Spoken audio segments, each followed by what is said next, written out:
Today we look at cows' feet which have been previously trimmed and may or may not have gotten worse. I make an error and we talk about that sheep. This is the Hoof GP. And I won't let it rush when I see you dance, and the moment comes when I fall and time goes slow. I fall into you. So it's been a really late autumn here. The leaves are only just beginning to fall off the trees, but it is a pretty stunning sight.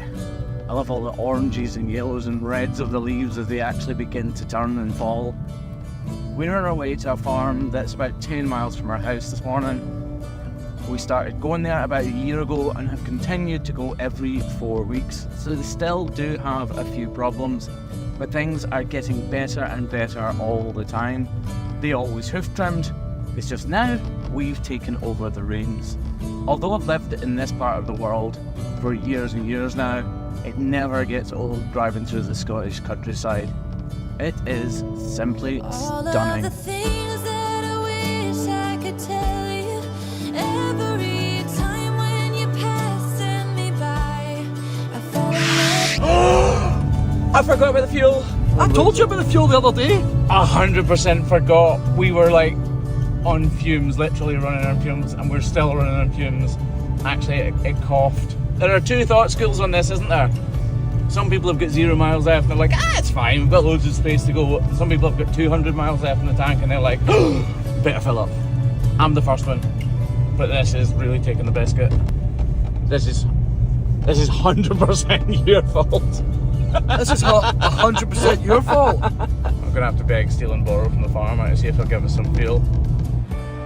So many times I wanted to put my arms around you just to be close to you, and in my head it's just you and I don't know why I feel this way. It's funny, the second you start doing any work whatsoever, the clothes start coming off. Although don't worry too much, I'm only taking the top layer off for your benefit as much as mine. So in a lot of farms we already have the setup in place, and this one's no different, but the race is really short, which means we can only load one cow at a time. So in cases like this, I'm probably out of breath. In cases like this, we set up our own partial race. It allows the cows to be more fluid and to keep moving forward. Cows love following each other, so if they're in a race like this, it's much easier for us and the cows. Although the race does take a little bit of building.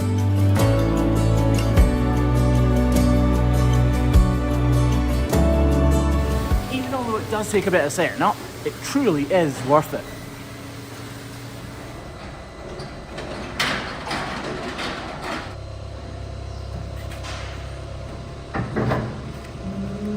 Right, on with the show. I wanna close my eyes and go back, play it in my mind.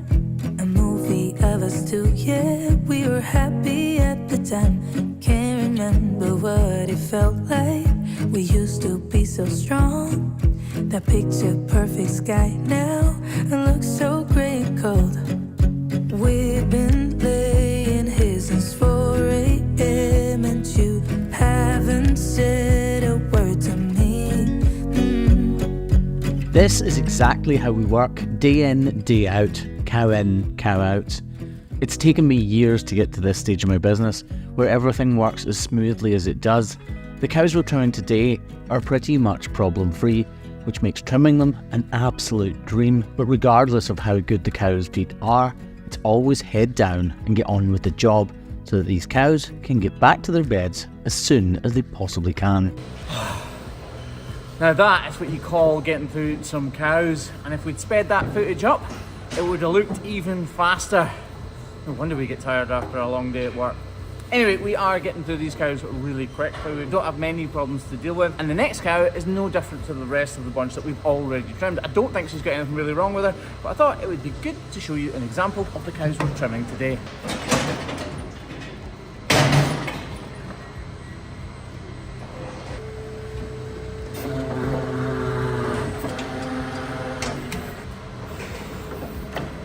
And no, I'm not going to clean it.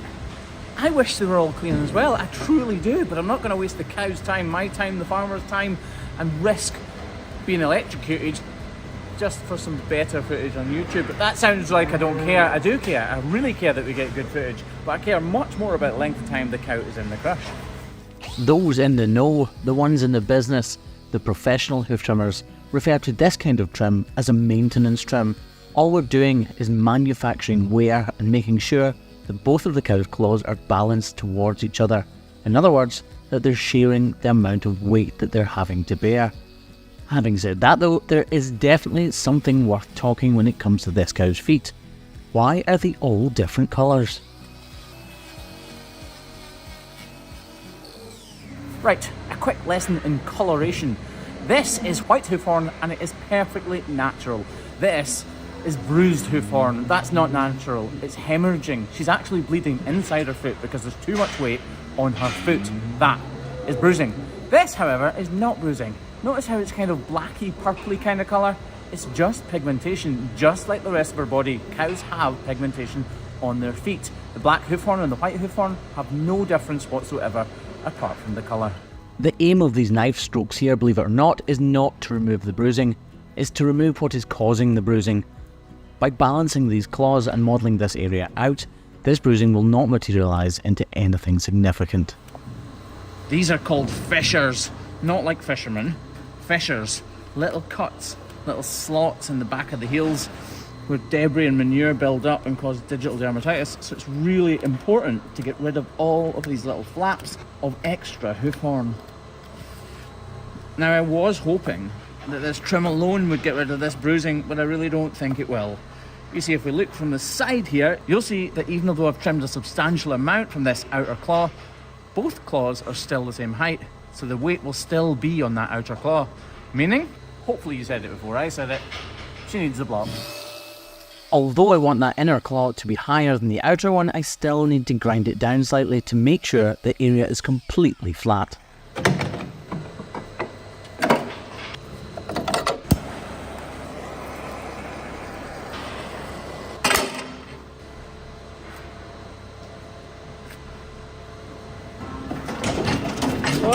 Typical.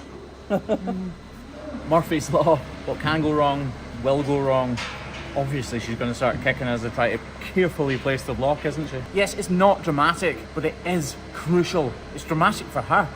If she's got bruising just because she's standing on that foot, imagine how sore that must be. Imagine if the soles of your feet were bruised just from walking. This block is going to give her a huge amount of comfort. So for her, it's a really big deal. Coffee. The sheep game, that brings us neatly on to what I was up to at the weekend. Did you see it? Because tens of millions of people around the world watched my weekend activity. But we'll let the cow go first. So when I set out on my journey at the weekend, I did not think what I was about to do would hit headlines right across the world. But that's exactly what it did. Loneliest in Britain has been rescued. Britain's most famous sheep. X is where she was stuck, for the sheep dubbed Britain's loneliest. It involved rescuing Fiona from a remote shore in the Scottish Highlands.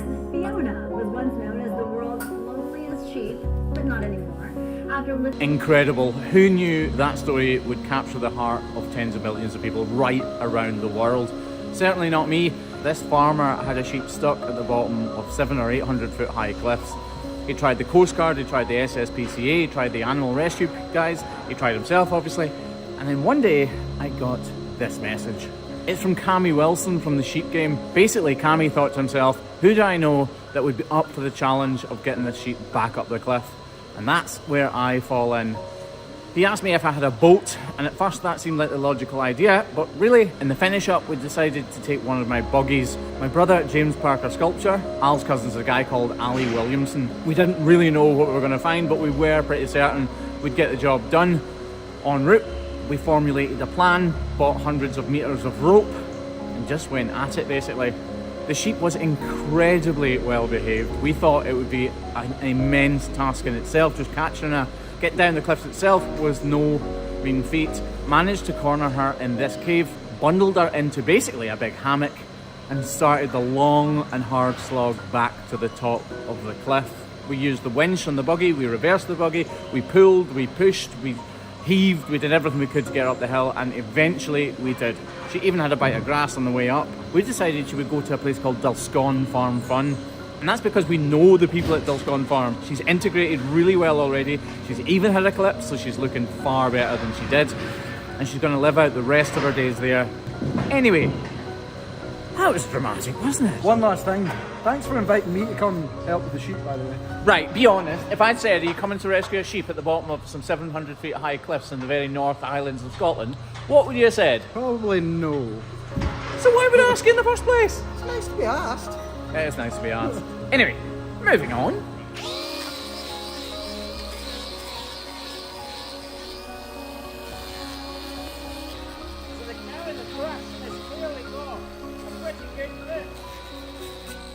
Wait a minute, I'll just do this in the voiceover because you'll hear me much better, won't you? Yeah, the cow in the crush didn't appear to be lame on her way in, and her foot is in really good shape from first appearances. But first appearances can be deceptive. Can't believe I just woke myself up there. Anyway, I didn't think this cow had a problem, but she actually does have a very slight problem on her inside claw, which is a bit unusual. When cows stand still, the inside claw on the back feet takes most of the weight. So when they're standing for long periods of time, i.e. for much longer than they should, then this happens. Their feet literally begin to break and peel apart. It's called a sole fracture, and it can be hugely crippling for the cow. Problems like this one are exactly why maintenance trims are so crucial if the cow is to be kept as comfortable as she possibly can, and therefore as productive as she possibly can for the farmer. This problem would have materialised into a crippling ailment for the cow, meaning that she may end up with a long-term problem, which would be much harder to fix. At this stage in the evolution of the problem though, it is relatively easily fixed, if you know what to do.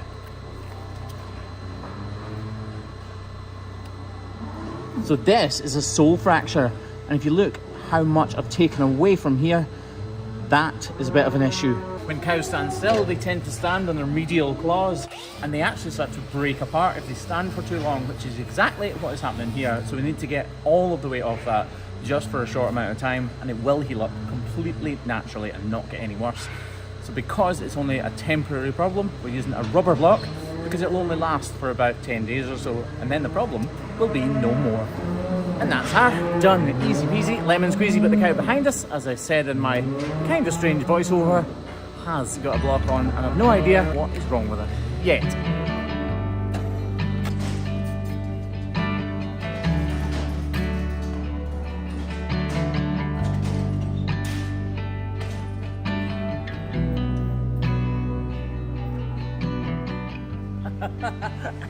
I know it's an obvious thing for me to say, but green glue really is working its magic. So before she came in, I didn't know if I had trimmed her, the farmer had trimmed her, when she was trimmed, if we put a block on her, what the problem was. I didn't know any of that, but we do have some equipment that helps us out massively. So as I type her number into this tablet, it'll tell us if we've trimmed her before, and it'll tell us when we trimmed her. And just like that, yep, it's popping up with the last date that we trimmed her. And if we go into this history button, by pressing this, we can see exactly what was wrong with her. So she had a, oh wait a minute, she had a problem on her back foot, but she also had a problem on her front left foot. And she had a block that had been in place for quite a while in that front left foot. Craig's actually trimming it right now, so let's see how that's doing. On less serious problems like this, we use wooden blocks because they're designed to last for 6 to 8 weeks. So in this cow's case, it's done its job perfectly. We just need to make sure that the job is completed. So you can tell from the tablet that the last time we trimmed her was 4 weeks ago, but that block had already been on for 8 weeks. So that's why it's no longer there. So it's vital that the farmer provides this cow back to us exactly as he has done to check whether or not this problem is healed and whether or not she needs a new block in that old block's position. Craig has been trimming for almost 4 years now, but every day is a learning day, and unfortunately for Craig, today is no different.